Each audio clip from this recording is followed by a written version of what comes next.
Everyone, easy physics by N K channel पर आप सब बच्चों का एक बार फिर स्वागत है। बेटा चैप्टर नंबर 11 किरण प्रकाशिकी अपना चल रहा है और उसमें प्रकाश के परावर्तन से संबंधित जितनी भी महत्वपूर्ण पॉइंट्स थे हर एक टॉपिक को अपन कंप्लीट कर चुके हैं। जितने फॉर्मूले थे हर एक के ऊपर अपन एग्जाम्पल क्लियर कर चुके हैं। अब इस चैप्टर का एक महत्वपूर्ण टॉपिक बचता है जो बोर्ड परीक्षा में तो इंपॉर्टेंट है ही सही, उसके बाद जो जनरल साइंस अपन कह सकते हैं, ठीक है, उसमें भी ये बहुत महत्वपूर्ण है। सभी कंपटीशन एग्जाम्स में ये मुख्य रूप से पूछा जाता है और स्पेशली जो बच्चे आर्ट्स फील्ड के होते हैं जिनको ना उत्तल ना अवतल दर्पण का पता होता है, उनके लिए उनके सामने जब कोई कंपटीशन एग्जाम होता है तब ये बहुत महत्वपूर्ण प्रश्न बन जाता है। तो चलिए आज के इस वीडियो में अपन पढ़ने वाले हैं दर्पण के उपयोग।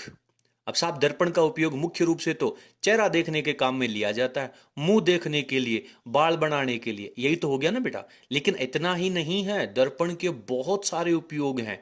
और दर्पण कितनी तरह के पड़े हैं सर? समतल दर्पण पड़ा है, अवतल दर्पण पड़ा है और उत्तल दर्पण पड़ा है। तीनों के अलग अलग यूज आज अपन पढ़ने वाले हैं।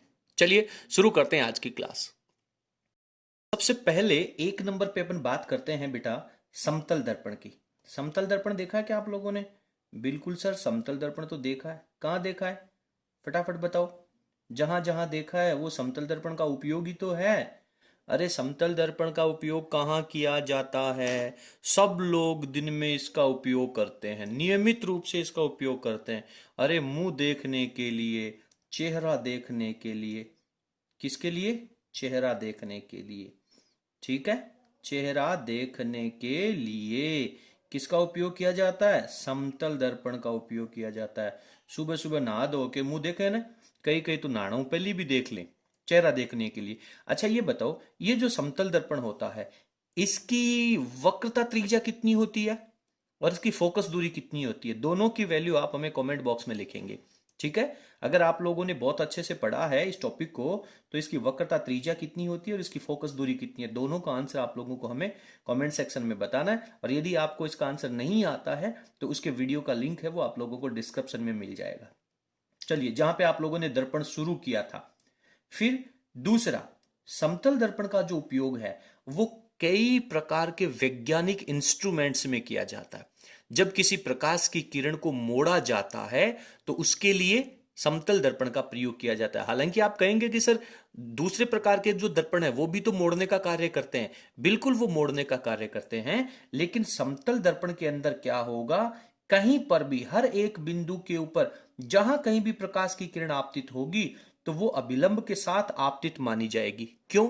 क्योंकि समतल दर्पण के ऊपर खींची गई प्रत्येक रेखा, प्रत्येक लंबवत रेखा अभिलंब का कार्य करेगी। तो जितने डिग्री पे ये प्रकाश की किरण आएगी उतने डिग्री पे बाहर निकल जाएगी।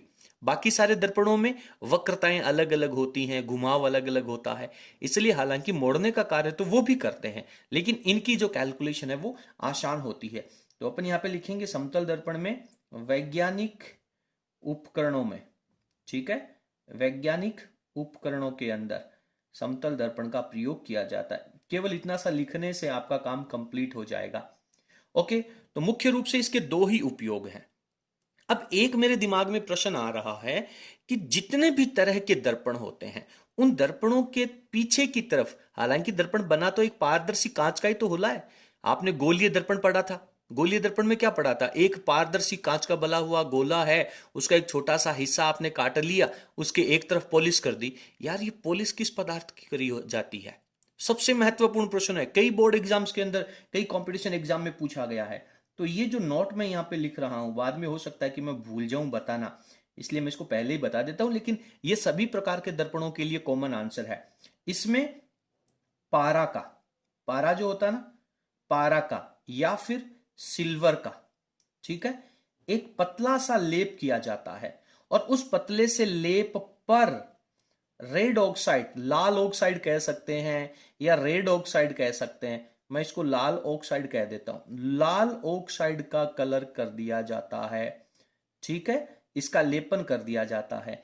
तो पारा या फिर सिल्वर, इन दोनों में से तो कोई एक पदार्थ होगा और उसके ऊपर लाल ऑक्साइड का लेपन किया जाता है। तो ये ऑब्जेक्टिव प्रश्नों के अंदर मुख्य रूप से कई प्रतियोगी परीक्षाओं में पूछा गया है। तो ये प्रश्न आप लोगों को अच्छी तरह से तैयार करना है, चलिए, इसके बाद में बेटा अपन बात करते हैं नंबर 2 पर। एक नंबर पे आ गया आपके पास समतल दर्पण, नंबर 2 पे बात कर लेते हैं अपन उत्तल दर्पण की। ठीक है, बताइए फटाफट, उत्तल दर्पण कहाँ देखा है? उत्तल दर्पण कहाँ देखा है? अच्छा ये बताओ, उत्तल दर्पण से बनने वाले सारे के सारे प्रतिबिंब हर एक अवस्था में, चाहे बिंब कहीं पर भी रखा हो, उत्तल दर्पण से बनने वाला प्रतिबिंब आभासी होगा और सीधा होगा। एटीएम में गए हो क्या आप? एटीएम मशीन में, मशीन के अंदर नहीं, एटीएम के रूम में गए हो क्या? मशीन में कौन जाएगा? मशीन में तो एटीएम कार्ड जाएगा। हाँ गए हैं सर। सामने कंप्यूटर स्क्रीन देखा है, मॉनिटर? बिल्कुल देखा है। उस मॉनिटर स्क्रीन के ऊपर आपने एक छोटा सा दर्पण देखा होगा। किस लिए? ताकि पीछे वाला आदमी कहीं आपके ऊपर ताक झांक तो नहीं कर रहा है, कहीं आपके जो पिन नंबर हैं, पिन कोड नंबर हैं, उनको कहीं कॉपी करने का प्रयास तो नहीं कर रहा है। तो आप पीछे मुड़ करके देखो। इससे बढ़िया है एटीएम मशीन के ऊपर सामने आज सब लोग जाके देखेंगे, आज ही जाएंगे सब लोग एटीएम मशीन में। और जैसे ही आप एटीएम स्क्रीन के सामने खड़े होंगे, ऊपर आपके राइट साइड के अंदर या फिर सेंटर पॉइंट के ऊपर एक छोटा सा मिरर लगा होगा, और आपके पीछे वाला जो व्यक्ति होगा, आपके गर्दन के पास में से, आपके चेहरे के पास में से उसका चेहरा आपको बिल्कुल सीधा दिखाई देगा। तो ये इसका एक बेहद महत्वपूर्ण उपयोग है। तो मैं यहां पे सीधा सीधा लिख देता हूं, नंबर 1 एटीएम मशीन में। ठीक है, आप लोग सब जाकर देख करके आएंगे आज इसको कि एटीएम मशीन में होता है कि नहीं होता। नंबर 2, वाहन होते हैं, गाड़ियां जितनी भी होती हैं, वाहनों में पीछे से आने वाले वाहनों को देखने के लिए, साइड वाले वाहनों को देखने के लिए, आने वाले वाहनों को देखने के लिए, कौन देखेगा भाई? पीछे से आने वाले वाहनों को कौन देखेगा? पीछे से आने वाले वाहनों को देखने के लिए ड्राइवर देखेगा।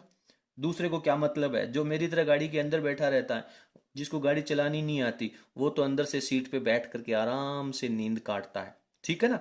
ध्यान कौन रखेगा? ड्राइवर। देखने के लिए चालक, ड्राइवर को हिंदी में क्या कहते हैं? चालक के द्वारा, ड्राइवर के द्वारा इसका उपयोग किया जाता है, पीछे से आने वाली गाड़ियां। क्यों? अब बताओ उत्तल दर्पण क्यों? अगर उसकी जगह अवतल दर्पण लगा दें, सोचो यार क्या होगा। अवतल दर्पण, जब गाड़ी बहुत दूर है, उसका प्रतिबिंब उल्टा बनेगा, उसका प्रतिबिंब उल्टा बनेगा। अरे गाड़ी के टायर तो ऊपर और गाड़ी घसीटती हुई नीचे आ रही है, आप सोचोगे अरे ये क्या चल रहा है। इसलिए वहां पर उत्तल दर्पण का प्रयोग किया जाता है, क्योंकि उत्तल दर्पण की प्रत्येक स्थिति में प्रतिबिंब सीधा बनता है। बहुत बढ़िया, शानदार। चलिए नंबर 3 पे चलते हैं। ठीक है, नंबर 3 पे सजावट के लिए उत्तल दर्पण का जो उपयोग है, वो वस्तुओं के छोटे प्रतिबिंब प्राप्त करने के लिए, सजावट के लिए किया जाता है। सजावट में, सजावटों में, यार ये सजावटों में क्या, आप लोगों ने देखा है क्या? कई कई घरों में जहां पे गेट होता है या दीवारें होती हैं, उनके पास में कांच से बनी हुई झालरनुमा आकृतियां लटकती रहती हैं। और उन झालरनुमा आकृतियों में यदि आप उसके अंदर उस पूरे कमरे का प्रतिबिंब नजर आता है, पूरा कमरा आपको उसके अंदर चमकता हुआ प्रतीत होता है। तो सजावट के अंदर भी उत्तल दर्पण का प्रयोग किया जाता है। सड़क के किनारे जो लैंप लगी होती हैं, उन लैंप के प्रकाश को फैलाना होता है, क्योंकि ताकि इस पूरी सड़क को ऊपर कवर कर सके। आपने देखा होगा पीले प्रकाश की लाइटें लगी होती हैं, तो उस प्रकाश को फैलाने के लिए, तो मैं यहां पे नंबर 4 पे लिख सकता हूं, सड़कों पर लगे लैंपों में, लगे लैंपों में, लैंपों में। अब क्यों किया जाता है वो आपको नहीं बताना है। प्रकाश को फैलाने के लिए पूरा लिखने की आवश्यकता नहीं है, आपको सीधा ये बताना है कि इसका उपयोग कहाँ किया जाता है। कंप्लीट है। बस ये 4 मुख्य रूप से इसके जो उपयोग हैं वो आप लोग तैयार कर लेना। नंबर 4 पे चलते हैं, नंबर 3 पे चलते हैं। अब कौन सा दर्पण आएगा बेटा, फटाफट बता दीजिए। अवतल दर्पण। प्रश्न परीक्षा में कैसे पूछा जाता है वो आप लोगों को पता चल गया होगा। या तो दर्पण देख करके उसका उपयोग पूछ लिया जाता है, या यूज देख करके ये कह दिया जाता है कि इसमें कौन सा दर्पण काम में लिया जाएगा। नंबर 1, अवतल दर्पण का उपयोग आपने कहां देखा? बताओ। अवतल दर्पण का उपयोग। आप लोगों ने पार्लर देखा है? अरे सर, ये भी कैसी बात कर दी आपने, पार्लर। पार्लर तो डेफिनेटली देखा है। अच्छा, पार्लर का आकार स्टेडियम जितना बड़ा होता है क्या? अरे सर, कैसी बात करते हो, बहुत छोटा सा कमरा होता है। अच्छा, उसमें जो पार्लर में जो दीवारों के ऊपर दर्पण लगे होते हैं, उन दर्पणों में आपको जब एंटर करते हो तो आपको आपका जो चेहरा है वो थोड़ा सा ऐसे मोटा मोटा सुंदर सा दिखता है ना। आप जैसे पार्लर में जाते हो 50% तो उस दर्पण की वजह से स्मार्ट लगने लग जाते हो। अरे सर, क्या बात है। घर पे आकर के देखते हो तो पता चलता है, अरे साला इसने तो कुछ किया ही नहीं मेरे चेहरे के ऊपर तो। हाँ, वहां पे तो मुझे ऐसा लग रहा था जैसे मैं बस दीपिका पादुकोण ही लग रही हूँ। हाँ, या फिर कौन, रणबीर कपूर। बढ़िया, रणबीर कपूर ही लग रहा हूँ। लेकिन वो जो दर्पण होते हैं, वो दर्पण एक्चुअली गोलीय दर्पण का हिस्सा है। उसकी जो त्रिज्या है वो बहुत बड़ी होती है, बहुत बड़ी। एक्चुअल में वो अवतल दर्पण होता है। तो सर, अवतल दर्पण में तो प्रतिबिंब उल्टा दिखाई देता है। अरे सालो, आप लोगों ने तो ढंग से पढ़ा ही नहीं रे। अवतल दर्पण में 6 स्थितियां पढ़ी हैं आपने बिंब रखने की। उसमें अंतिम स्थिति क्या पढ़ी थी? जब फोकस बिंदु और प्रकाश केंद्र या ध्रुव के बीच में कोई वस्तु रखी जाए, ध्रुव के बीच में जब कोई वस्तु रखी जाए, उसका प्रतिबिंब आभासी बनता है, सीधा बनता है और बड़ा बनता है। इसलिए आपका जो चेहरा है वो खिला खिला सा मोटा नजर आता है ना। ओके, चलिए, तो यहां पे क्या लिखेंगे अपन? पार्लर में, पार्लर में, या अब पार्लर में कौन जाता है? पार्लर में तो महिलाएं जाती हैं। आदमी तो दाढ़ी मूछ काटने के लिए घर पे रेजर रखता है।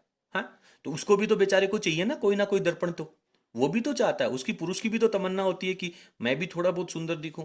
तो वो भी क्या करता है, वो अपने सामने एक बहुत छोटा सा दर्पण रखता है, बहुत छोटा सा शीशा रखता है।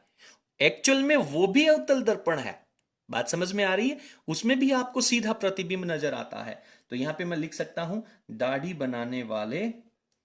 अब दर्पण से तो दाढ़ी बनाई नहीं जाएगी। दाढ़ी बनाने वाले शीशे, अरे दाढ़ी दर्पण से थोड़ी बनाई जाएगी, फिर भी आप लोगों को चेहरा तो देखना पड़ेगा, न कहीं कट गया तो। दाढ़ी बनाने वाले शीशे में, देखो हिंदी देखो कैसी लिखी है ना, दाढ़ी बनाने वाले शीशे में। ऐसे लग रहा है जैसे शीशे से दाढ़ी बनाई जाती है, मतलब उस समय जो काम में लिया जाता है। कैसा प्रतिबिंब बनता है? आभासी, सीधा, बड़ा। मतलब आप इस अवतल दर्पण की कौन सी स्थिति में अपने चेहरे को रखते हो? सर, फोकस और ध्रुव के बीच में रखना चाहिए। सारी कहानी है ना, वो बिल्कुल पानी की तरह क्लियर होनी चाहिए। Okay, number 2। चले नंबर 2। सर फटाफट बता दीजिए, आप डॉक्टर के पास गए हो? बिल्कुल सर, डॉक्टर के पास गए हैं। अच्छा जी, डॉक्टर के पास गए हो तो क्या दिखाने के लिए? कान, नाक या आंख दिखाने के लिए। तो फिर वो क्या करता है? वो ये करता है सर कि उसके हाथ में एक टॉर्च होती है, और वो ऐसे मुंह खोल करके दांत देखता है या गला देखता है या फिर कान देखता है, तो बहुत लंबा सारा फोकस जाने वाली टॉर्च होती है उसके हाथ में। वो जो टॉर्च होती है, वो टॉर्च क्या करती है? प्रकाश को एक जगह केंद्रित कर देती है। प्रकाश को एक जगह केंद्रित कर देती है, इसलिए वहां पर अवतल दर्पण का प्रयोग किया जाता है। तो आप सिर्फ लिख सकते हैं यहां पर ENT, ear, nose, throat. Doctor के पास, ENT जो डॉक्टर होता है, डॉक्टर के पास ये जिस टॉर्च का उपयोग करता है उसमें भी अवतल दर्पण लगा होता है। ज्यादा कहानी बताने की जरूरत नहीं है, कहीं तुमने थोड़ी सी ज्यादा कहानी लिख दी और उसका उपयोग एग्जामिनर करने लग गया, वो तो गड़बड़ हो जाएगी। चलिए फटाफट आप वीडियो की स्क्रीन को पॉज करेंगे, मैं कॉपी को थोड़ा सा आगे स्किप करने वाला हूं। अवतल दर्पण के 2-3 और यूज अपन पढ़ने वाले हैं। आप लोगों ने वो टॉर्च देखी है क्या, जो किसान वगैरह काम में लेते हैं? या फिर मैं ये कहूं, आजकल जो डीजे के ऊपर लाइटें जलती हैं, ओहो, डीजे का नाम लेता है सबके मन के तार हिलने लग गए। डीजे के ऊपर बहुत दूर दूर तक लाइटें जलती होती हैं। आप मतलब थोड़ी सी दूर, मान लो आधी किलोमीटर या 1 किलोमीटर घर में शादी हो ना, तो अगर अपने घर से देखते हैं तो आसमान में ऐसे बहुत दूर दूर तक फोकस गिरता दिखाई देता है। तो वो जो लाइटें होती हैं एक्चुअल में उनके अंदर भी अवतल दर्पण लगा होता है, वो प्रकाश की किरणों को एक जगह केंद्रित कर देती हैं और बहुत दूर दूर तक उनका फोकस है वो गिरता रहता है। उसी प्रकार से आप लोगों ने देखा होगा, इन्हें अपन क्या बोलते हैं, सर्च लाइट। खेत के अंदर जो किसान होता है वो एक जगह बैठ करके अपने खेत की दूसरी तरफ की जो मुंडेर होती है या दूसरी तरफ की जो दीवार होती है उसको देखने के लिए, तो इसे अपन सर्च लाइट कह सकते हैं। नंबर 3 अपन इसके उपयोग में कह सकते हैं सर्च लाइट में। ठीक है, सर्च लाइट में इनका उपयोग किया जाता है। ओके, कंप्लीट है। चलिए आगे पढ़ते हैं। एक अपन इस अवतल दर्पण का उपयोग इसी चैप्टर के एंड में अपन एक दूरदर्शी पढ़ेंगे, उस दूरदर्शी के अंदर भी इसका उपयोग किया जाता है। ठीक है, तो उस दूरदर्शी का नाम होता है परावर्तक। परावर्तक दूरदर्शी। तो अभी मैं आप लोगों को इस टॉपिक के बारे में ज्यादा एक्सप्लेनेशन नहीं बताऊंगा, जैसे ही आप इस चैप्टर के एंड में पहुंचेंगे आप लोगों को बहुत अच्छे से समझ में आ जाएगा। और इस वाला ये तो परावर्तक दूरदर्शी है और इसमें तो अवतल दर्पण लगाया रे अपन ने। ठीक है, कंप्लीट है बेटा। चलिए, तो इन्हें जो आपने आज टॉपिक पढ़ा है, इन टॉपिक में से बोर्ड परीक्षा के अंदर और कंपटीशन में बहुत महत्वपूर्ण और बहुत इजी क्वेश्चन पूछा जाता है। तो उम्मीद करता हूं कि आप लोगों को आज का टॉपिक है वो बहुत अच्छे से क्लियर हो गया होगा। यदि आप लोगों को बेटा हमारा टॉपिक, हमारा वीडियो पसंद है तो प्लीज वीडियो को लाइक तो बनता है यार, ऐसा थोड़ी होगा। हाँ, चलिए वीडियो को लाइक करेंगे और अपने सभी फ्रेंड्स के साथ इस वीडियो को शेयर जरूर करेंगे, चाहे वो हमारे सब्सक्राइबर पहले से हैं या नहीं हैं। आप सब की जिम्मेदारी है कि आप सब वीडियो को अपने सभी फ्रेंड्स के साथ एक बार शेयर जरूर करेंगे। चलिए, बहुत बहुत धन्यवाद, थैंक यू, मिलते हैं अगले वीडियो में।